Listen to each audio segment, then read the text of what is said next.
Sir ரொம்ப thank you. இவ்வளோ பெரிய ஸ்டேஜில் எங்களை ஹானர் பண்ணதுக்கு. எவ்வளோ பேருக்கு இந்த ஸ்டேஜ் கிடைக்காம ரொம்ப ஏங்குறாங்க. ஆனால் எங்களுக்கு ஸ்டேஜும் கிடைச்சு பேசுறதுக்கு மைக்கும் கிடைச்சு அதுக்கு மேல் த கிரேட் லெஜண்ட் எங்கள் பக்கத்தில் இருக்கிறப்ப ரொம்ப சந்தோஷமாக இருக்கு. ஒரு சின்ன கவிதை மட்டும் அதை சொல்லணும்னு ஆசைப்படுறேன்.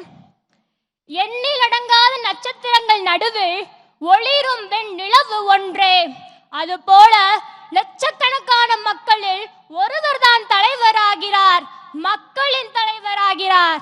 1000 பேர் தலைவர் என்று வரலாம், ஆனால் மக்களின் தலைவர்கள் விரல்களை விட்டு எண்ணும் அளவில் தான் உள்ளனர்.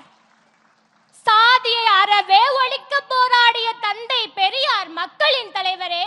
ஏழை பிள்ளைகளுக்கு கல்வியை அள்ளித்தந்த காமராசரும் மக்களின் தலைவரே.